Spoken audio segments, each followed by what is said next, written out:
The John Wick spin-off Ballerina came and went, and despite positive reviews, despite fans swearing up and down that she's not a girl boss, despite John Wick actually being in it, and quite a lot at that, the movie flopped anyway. Let's see why.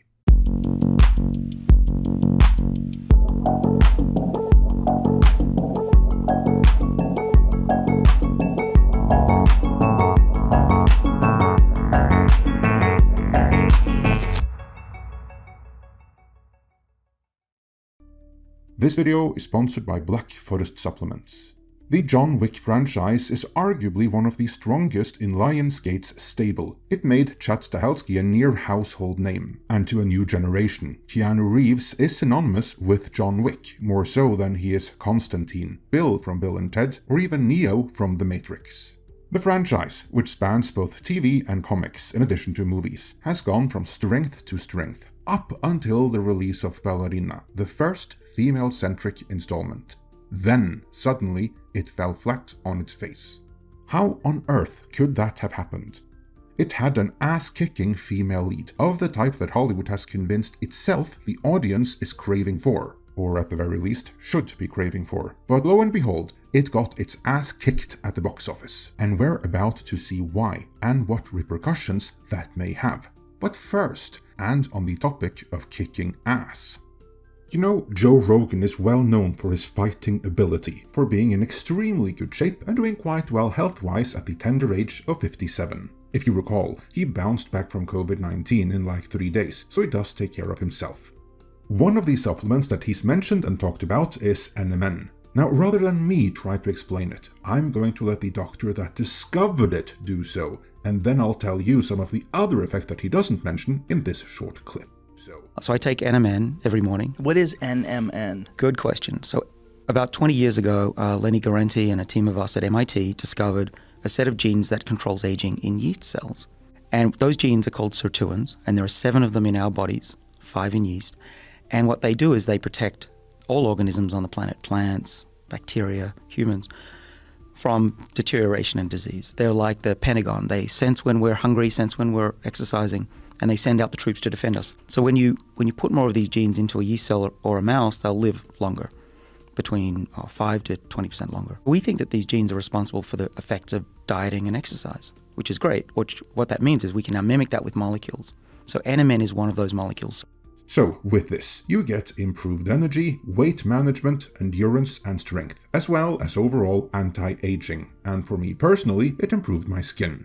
If you check, you'll find tons of videos on YouTube about people that have taken this for a year or two, and they talk about their blood tests, they talk about the studies that have been done on it, and everyone seems to agree that they feel better, they feel stronger, and they have more energy.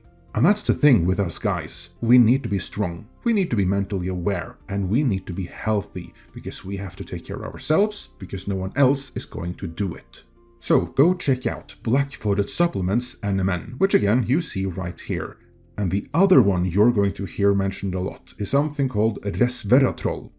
Those two go hand in hand, and of course Black Forest has both. But NMN is going to be the one to kick off your, well, it's called NAD+. And you take this, your body starts producing NAD+, which starts fighting up all those abilities that you used to have when you were 16, 18 years old. But you don't anymore because you've aged, and you got the pot belly, and you got the creaky knuckles, and you got the wrinkles now. Well, this works towards undoing all of that. So go check out the very based sponsor of today's video, Black Forest Supplements, and if you use our code MIDNIGHT, then for the next 48 hours you get a 50% off store-wide promo. Links are down below, and I think you'll be pleasantly surprised by the results. So claim your special deal now. And with that, let's get back to the failure of Ballerina.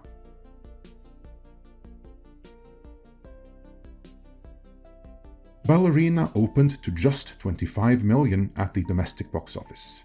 That may sound like a lot, but in light of the 90 million price tag, the additional costs brought on by the rumored reshoots, and how much more recent John Wick movies have opened to, it's really nothing to write home about. And there's pretty wide agreement about that. Hello, and welcome to this week's Movie Math, where another female-led action movie bites the dust. Jurassic World Rebirth, you in danger, girl. And just like Thunderbolts, audience scores don't seem to matter. People love these two movies, but still, forget exceeding expectations at the box office. These two movies couldn't even meet expectations. Woo! The question, though, is why? What went wrong, especially in light of the movie actually getting good reviews from the comparatively few that saw it? Let's begin with how Hollywood is going to explain this away.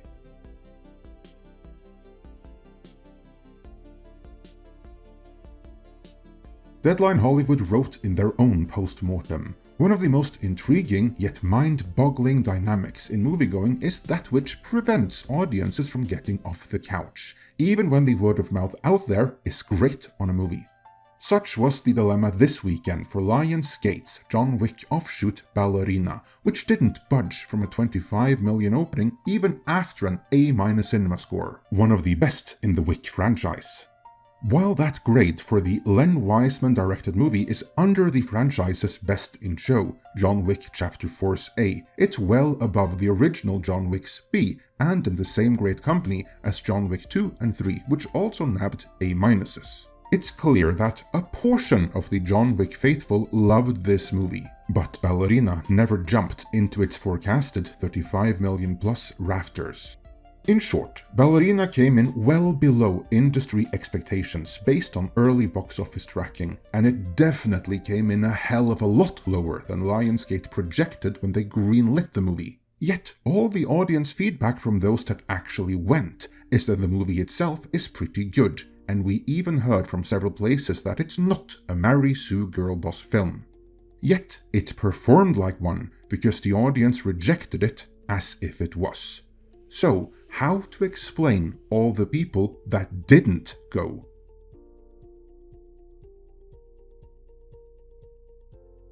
Deadline asks the question, why didn't more people go? There's something to be said that when the movie popped on tracking 3 weeks ago, respondents were upbeat that the movie was from the world of John Wick. But when they looked closer, they noticed that Keanu Reeves wasn't entirely in the movie. Lionsgate made it obvious in their marketing that Reeves is in the film, and even featured him in one of their one-sheets. Okay, so they let everyone know John Wick is in the movie, so that can't be the problem. Then what? Deadline's author continues. One film finance source yelled at me yesterday about the less-than-expected Ballerina performance. If their exits were so great, why the hell was the review embargo lifted so late? Meaning, this financier was worried Lionsgate made it look like they were trying to hide the movie, to which Deadline Hollywood responded. The review embargo lift was on Wednesday, June 4th, the day before previews began. In Lionsgate's defense, their strategy on a review embargo lift isn't unlike that executed by rival studios for a bulk of their titles. In addition, John Wick Chapter 4 launched and teed off its excitement at SXSW, and that festival crowd would have embraced and screamed out praise of Ballerina if it was there. SXSW could have used another cool fanboy film this year.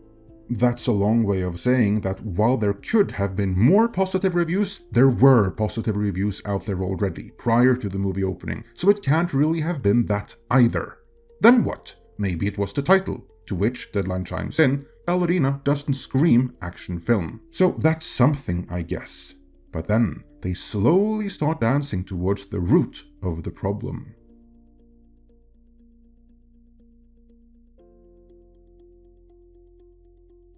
Deadline Hollywood continues. There's also the sense that many have already seen these Girl with a Gun movies before, and there are plenty of copycats on streaming, so why rush out? Which is a good point.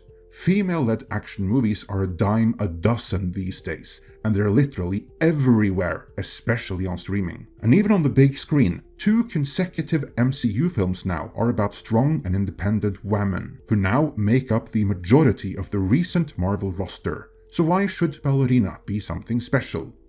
Well, Deadline answers that, but this one is through the lens of John Wick, and stunts. But you can't just swap out our favorite puppy-loving gun-toting surfer dude for a female lead. And that's potentially why more of the Wick faithful aren't going.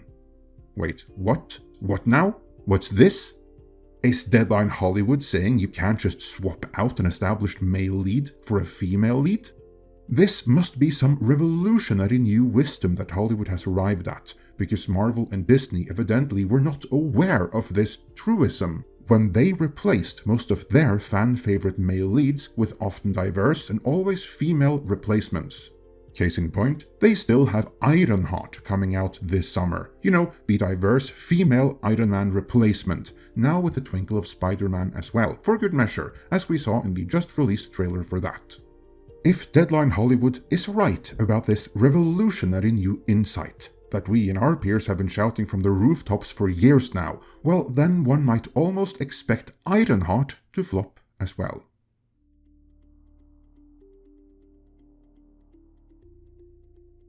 Deadline Hollywood suddenly feels so strongly about not replacing male leads with females that they mentioned it twice, for later on they say, geniuses of box office at the studios shrug their shoulders and observe that this is as good as it gets with solo female action movies. This movie was never expected to do John Wick business, and was always expected to be in line with Furiosa, while adding, speaking of Furiosa, she had a similar dilemma in her marketing to ballerinas. You can't just swap out an iconic hero, Mad Max in that case, for another character. Here I'd like to clarify that by always, that actually means since the release of Furiosa, because I guarantee you, no matter what those geniuses may say now, they expected a hell of a lot more than that when they greenlit the movie, because as Deadline elsewhere points out, the movie was 5 years in the making. Meaning, this was greenlit during the Summer of Love, when Hollywood had convinced itself the future was female. To it, Deadline continues. Note, pre-streaming era, Girl with a Gun movies did do much better, i.e. Angelina Jolie's Wanted, 50 million, and Scarlett Johansson's Lucy, 43.8 million. Now, isn't that interesting? Female-led action movies from the age before streaming, before the MCU turned the action heroine into a Mary Sue girl boss joke, before Star Wars did the same, as well as before wokeness and before Hollywood virtue signaling. The female-led action movies from before all of that did significantly better than the female-led action movies do now, when you'd think the opposite would be true.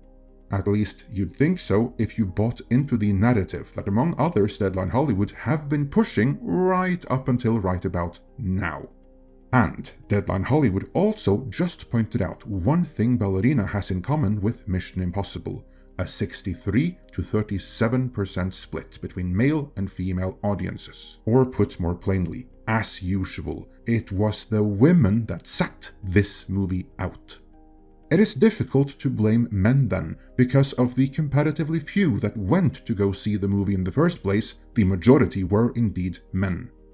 But Deadline Hollywood won't follow that line of thinking any further. It is, after all, an industry publication, demonstrating what are acceptable opinions, and they've already pushed that far enough for one article, it would seem. So, the big takeaway here is that it's now acceptable to opine that you can't replace established male leads with females, but that's as far as they'll go for now. Deadline Hollywood concludes their piece by trying to shift the blame onto the movie being a spin-off while clearing Lionsgate of any wrongdoing. Writing, let's not slap Lionsgate's wrists for taking a try, just like we can't fault Warner Brothers for making Furiosa. Because between the lines, they did what everyone thought was the right thing to do. However, with each spin-off, and Donnie Yen's Kane is getting one, spin-offs are a business of diminishing returns. We can't deny that Lionsgate pushed the movie. Hell, they created 27 one-sheets for the movie, and that type of quantity shows a studio's commitment to a movie's marketing. De Armas has been working on it since CinemaCon. However, something didn't bring horses to water. As for what that something could be, we all know the answer, so let's stop beating around the bush.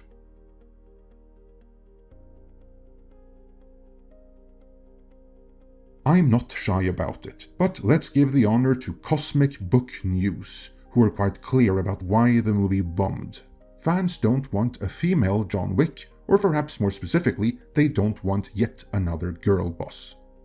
Now, I realize that the proverbial ballerina of the movie actually is not a girl boss. She has to work for and earn her abilities, which are consistent with the governing rules of the John Wick universe. But that is completely and utterly irrelevant, as hardly anyone saw the movie to find that out. Like Furiosa, Borderlands, and so many other things that at the surface looked like they might be about girl bosses, Ballerina was flat out rejected unseen based on optics alone. There was a time when there perhaps weren't enough female-led action movies, but the ones that were did great. Ironically, this was when activists started pushing their agenda and accusing moviegoers and built-in fans of being misogynists and afraid of strong women. Patient zero for much of this was Paul Feige's Ghostbusters. At the time, I did an editorial detailing that the movie was wrong in accusing the fans of misogyny for opposing that movie, explaining that fans didn't have the problem with the ladies, but with director Paul Feige for not understanding the property and making a parody rather than a legit new installment. That was true then, but now it really is about the ladies, at least in a sense. Hollywood has hyper-corrected so badly that all major franchises have become female-centric, and the most frequently occurring action hero is the girl boss. And yet, no one in the actual audience ever asked for this. Instead, girl bosses were shoved down the audience's throats, and the gag reflex is now so strong that even a whiff of girl boss will make audience members that otherwise would have gone stay away. That is not because audiences have suddenly become afraid of women, but because Hollywood has trained audiences to associate women front and center with shit writing, and ideologically driven moralizing storytelling that speaks down to the audience. And I am being generous for even referring to what we suffered through in the Marvels as storytelling. And to a lesser extent, this is the case with forced, unnatural, inorganic diversity as well. Black Captain America being a tragic example, as everyone loved Anthony Mackie as Falcon, and would have flocked to a Falcon solo movie. Ironheart is a 2-for-1. There are more guilty parties here, of course, but the single greatest offender in this is Disney, Marvel, Kevin Feige, and the MCU, as I argued in yesterday's video. Check that out if you haven't seen it yet. I submit that were it not for the MCU, Ballerina would have opened to twice what it did, meaning in the same range as the pre-streaming female-driven action movies that Deadline themselves referenced. But since Hollywood's activism and virtue signaling has backfired as badly as it has, it is movies like Ballerina and every single female-led actioner still in the can awaiting release that will pay the price. And you can bet there will be a hell of a lot fewer such movies after the current crop has been released. And who knows, because of Hollywood's eagerness to push girl bosses, we may now miss out on the next Ripley or the next Underworld franchise. That's the price for Hollywood's activism that the audience never asked for. Were you surprised to see Ballerina fail like it did? Let me know in the comments, and be sure to like this video, hit subscribe, and share it to spread the word. And before you go, head on over to Black Forest Supplements to stock up on NMN. Head down to the link in the description and use our code MIDNIGHT to trigger a 50% off store-wide promo, but it's only good for the next 48 hours, so act now.